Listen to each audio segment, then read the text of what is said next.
Is it possible to have the perfect website, a website that has nothing else that could be done to make it any better? Well, of course not. Every website can improve. And so this is part of a series where I take websites and I then critique them and look at ways in which they can improve by using my 20 years of experience as a web designer. So join me now as we look at this website that's called Assemblysoft.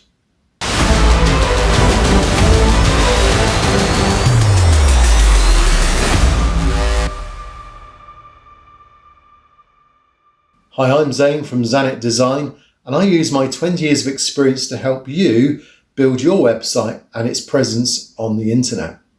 So by looking at other people's websites, sometimes we can get information there that you can then apply the principles upon your website. So let's look now at Assemblysoft, a Bournemouth-based website.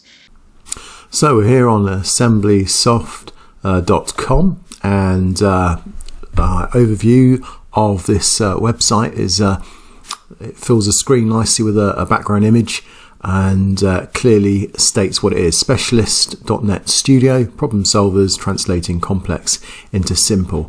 In fact, I think if I go back to the original load, let's just reload it, and you get the introduction as well, which is a nice way of just again putting a bit of a movement, and love coding, love coffee, love helping people, and so on. These are all, again, good ways of helping people just to see what it is that you do. I think that's a really nice touch. I really like the way that works.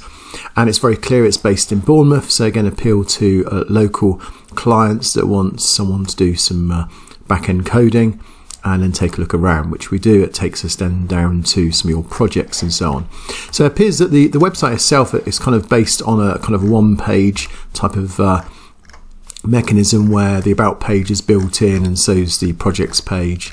And again, you've got a few other things there, like a contact page as well. So just the overview of it is it's really smart and clean, and is simple. I really like the font being used as well, so that's good. The logo, again, nicely to the top left. I assume that if I click on that, that takes you back to the home page, which is a good way of making sure you've got consistency there. And as I go down the page as well, I can see that, again, it's well put together, very smart. I like some of the parallax movements in the background as well. And then looking at the projects as well, because he's got some really large names of companies, either local or these are large companies that you've done work for, which takes you through to their websites. I mean, from an SEO point of view, linking through to their websites isn't a bad thing. Maybe if you had a case study first, that'd be better, because if I click through to this, it just takes me straight through to their website. So you've missed the opportunity to tell me what you've done. You've got like a little bit of information here, but apart from the hover information, you've then lost the person. So if it went to a case study or a page that was a bit more about what you did for them, and then had a link to their website, that would probably be better from an SEO point of view, and it also keeps the person with you rather than suddenly disappearing. And you're kind of losing quite a lot of link juice. So all the juice that you built up from Google on the home page is then being divided out by about 9 other companies, which I probably wouldn't do that. But that's just something to consider. And then start something awesome. And this is then an opportunity which basically takes a person through to the contact page. So that's really good. So, I mean, there's no doubt about it. It looks and it sits really nicely. The purpose of my critique and audit is really to try and find 5 things that the website could improve on. So it always sounds so negative really when I say that, and that's not to take away from the fact that these are really nice images and it's a really well put together website. And as always, it's a challenge to try and find 5 things.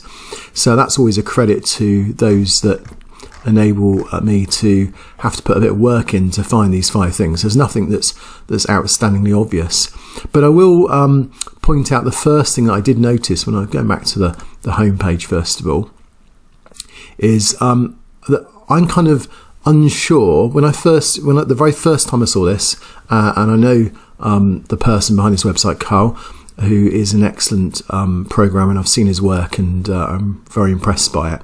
But what I will say is, when I read these things that are going across here, it says like, we love coffee, we love this, and we love that. And there's a picture of Carl and someone else as well. So I get the impression that Assemblysoft is more than one person, that it's a company that has perhaps 2 or 3 programmers behind it. And yet that impression is continued when it says, like here, we can run in the background as an extension to your team. Here it speaks about...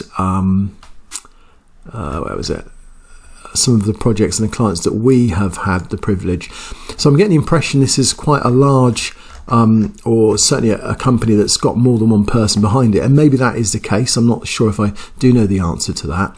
But then I did notice when I went to a brief introduction and a few words about Assemblysoft, that this was very much more of a personal video of how you, Carl, is going to help on the individual projects.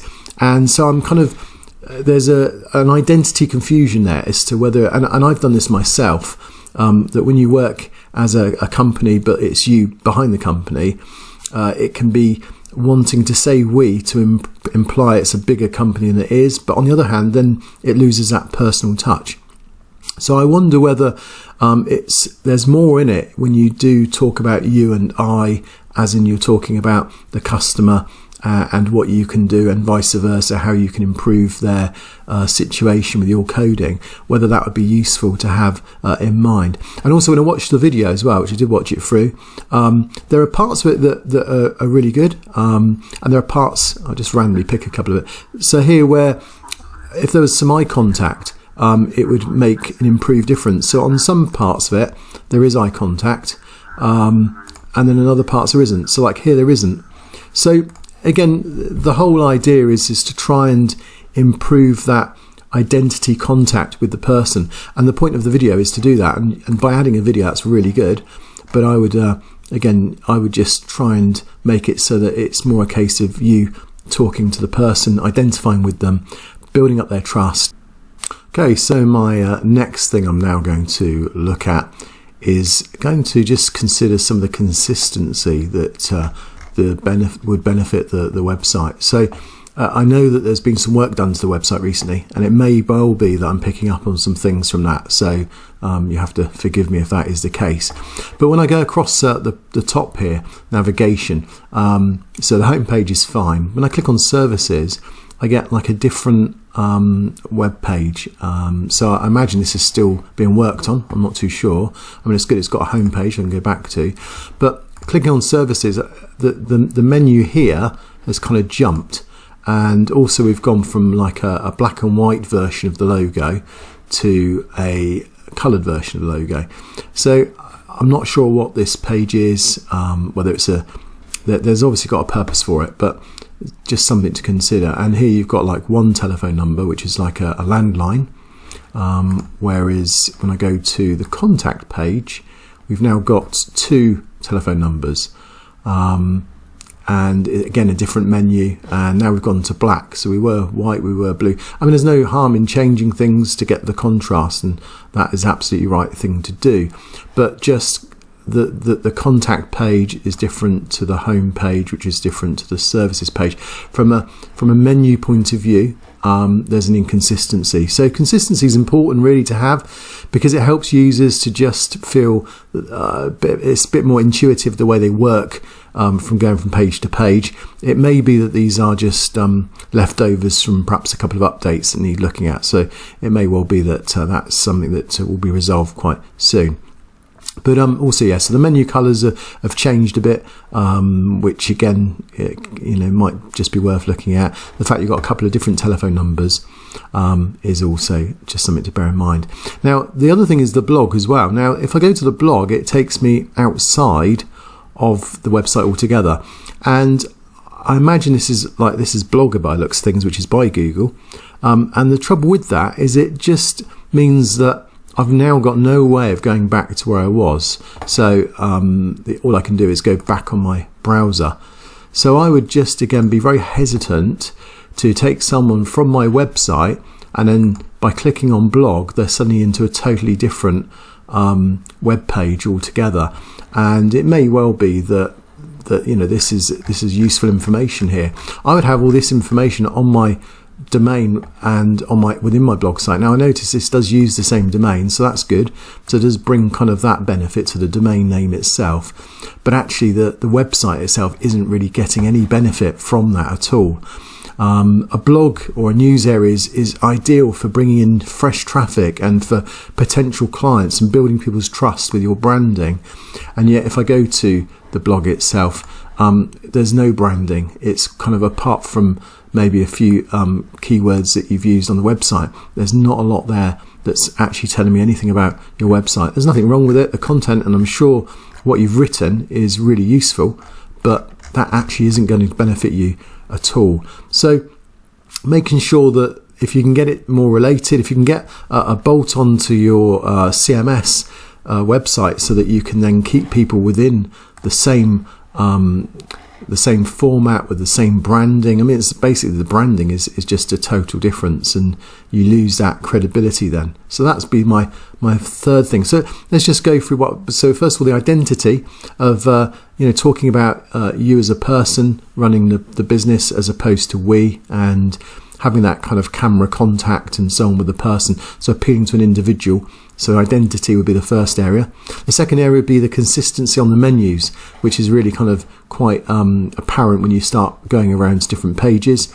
And the third thing then, to make the blog itself integrated with your main website, which looks great. So you've got great branding here, but get that integrated too.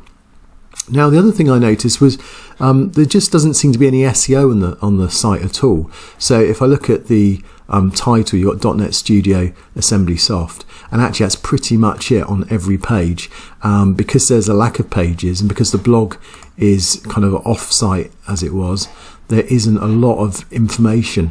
When I did some research to find out what keywords you ranked under, again, apart from a few, Carl Randall is a keyword, Microsoft practices enterprise library data, and I love coding. So these are there are searches for them, 50 a month on each of those, but your positions are kind of almost 63 is the best, and it's the home page, and there's not really any credibility in traffic, so it's estimating there's no traffic coming through at all. So I think it's important, if you wanted to gain traffic to the website and to gain local traffic as well, then certainly SEO, search engine optimization, is needed, and the best way to do that would be through a blog that's built into the website. So do you get traffic through, does Google see that any kind of traffic at all, potentially? So I did a few things. Let's just have a look. I went to, so we've seen that. Let's go to the footer of the page. I know on one of the footers of the page. So here we've got these social links. If I go to the YouTube channel, so that's good. You've got the video there and so on. But again, there's not really been a lot updated there for 2 years. So it might be something to consider. You've got no channel tags, which is important if you want to be found. I mean, the way things are going is that videos is very much the way in which Google is working with websites. So if they could update them at some point and integrate that in, you'll probably find that that could prove to be useful. So that's just something to perhaps consider if you are going to integrate social media. That was something that certainly Google's considered to be the first search engine, and the second search engine now is YouTube.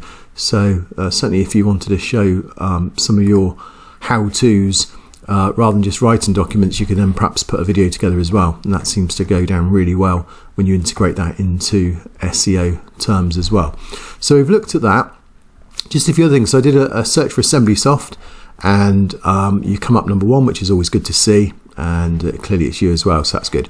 And then you've also got Google My Business, so again, some credit there that you've come up there with some good reviews as well, which is always good. And you filled out quite a lot of this as well. Always good to make replies to those that review you. You've got a good amount of information about what you do. All this is credible and is going to help you to be seen locally as well. So that's all good stuff. If I do a search for website designer in Bournemouth, so you didn't come up in those terms. So I did some searching, but eventually when I pinned it down to the area you're in, so it looks like it still needs a bit of work here. So when I've now got the area where you are, and again I can look through some of the things here. So this is really good. You've got a request to quote, which is always good, which means that people can directly speak to you. You've got your address here. So there was no address on your website. So if I go back to your website, under contact, you'll notice that you've got the map, which is really good, but there's no information about contact at all. So it will be hard for, let's get rid of the ones we don't need, be hard for Google to be convinced that that is the address. So you need to try and show that on the footer or on the contact page. Just let Google know that that is very much the address. And like I've said on quite a few of my videos, and maybe I'll put a link to the video as well right now, that the NAP, or the name, address and phone number, are essential. So you've got no address on your website. The phone number, which will look the same, but we've brought this out before, but the +44 makes it different. So consistently go with this, or consistently go with that, and then try and stick with it and don't change it. And to us they mean the same, to Google they're different telephone numbers, so it will think that that is different to that. And then the fact you've got a mobile as well, just stick with one and stick with it, and then be consistent. So you've got this consistent here, you've got this consistent here, so you might want to remove that and then put the +44 on here, and all that helps to solidify the fact that you're very much a real company in Google's eyes. Okay, so so the rest of this is good. Keep these posts updated. There's a lot. I've got 13 tips of some of the things you can do that will help, and I've probably done another few tips since then as well. So there's a few videos that you might want to catch up on if you're wanting to get local traffic through Google My Business. But when you do that, then you will find that you can get to number one in a search of areas. So that's always important to try that. Okay. What else can we look at that is relevant? So yeah, I did a site search. So I just did site:assemblysoft.com to see how much Google knows about your website, and it's got 41 results. So I don't know if you've got a site map and whether you submit that. I don't know whether you've got the Search Console built in or you've got analytics. There's some really good tools you can use now that will kind of help to make sure that Google knows about you. But again, looking through here, what concerned me, and this would be the fourth thing really, is your SEO. So kind of, we've already touched on that really, but search engine optimization, a lot of these don't really say much. So like .NET development, Azure, DevOps, same. Your titles give a lot of information. Now these are all actually to do with the blog. So if I click on one of these, you'll see that it's a blog that you've written back in 2013. So it's so important, if you're going to blog and keep it up to date, as you've got here, picture paints 1,000 words, and you've written this information, to try and make sure that the titles and so on really sit well. So Google's kind of, it knows about you, but it doesn't know much about you. As we saw, what it knows about you is actually just those keywords there. So maybe now's the time to start integrating some articles that give a bit more detail. I mean, going back to your home page, you could talk a lot more about these here, what you've done, and maybe case studies. So, you know, design and development, and, you know, covering that, or content management, how did you do that, or hobbycraft, website development.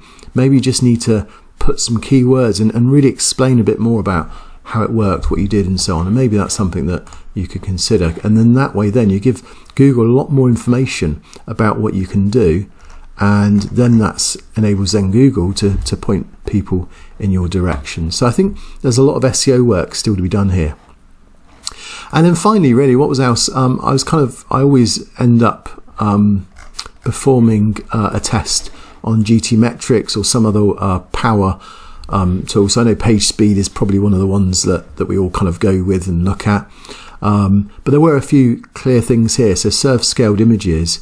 So if you take your website here, I think these images, I think it's probably just as easy if I just do it through here. So if I open this one, say, So there you go. So it's just, that could be shrunk down a bit. So this is currently 780 by 508, but it should be, what does it say here? It says it should be 360. So you've got about a 78% reduction, it's saying, that you could do on your images. So just a little bit of resizing. Most of these are 78% reduction needed. Might be a bit of retweaking. Maybe just run them through a plugin like Smash, or there are plenty of plugins, or I think even this will reduce it for you actually. And also you've got here about some URL consistency. So I mean, an E on this one, an F on this one. Clearly they're not massive issues because most of this is really smart. You clearly know what you're doing because these are all A's. So you've come up with a B and a C, and 5.8, which is nice and fast as well. So that's all good. I would just say there's a couple of easy wins there as well. So just a bit of image resizing at the end. But on the whole, it looks really good. I haven't checked to see if it's mobile friendly. So let's just try that finally.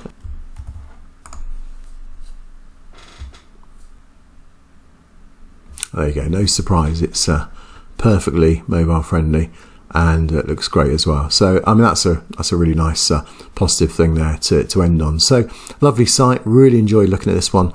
I think it's got a lot of potential, but if I was to name the 5 things, I would try and keep the identity as being you, be consistent with the menu across the top, try and integrate the blog so that you've got a better ability to bring people and land them onto the website.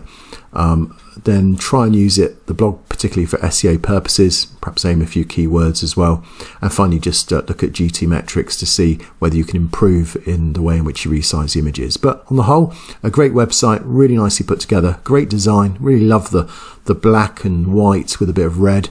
Nice bit of branding as well. Try and keep the branding consistent across the top and across the blog as well, and I think you won't go far wrong. So thanks again for listening and or watching if you're on YouTube, and hopefully if you want your website critiqued by myself using my expertise of 20 years, then please comment below or contact me on Zanet Design and let me know how I can help you. Thanks.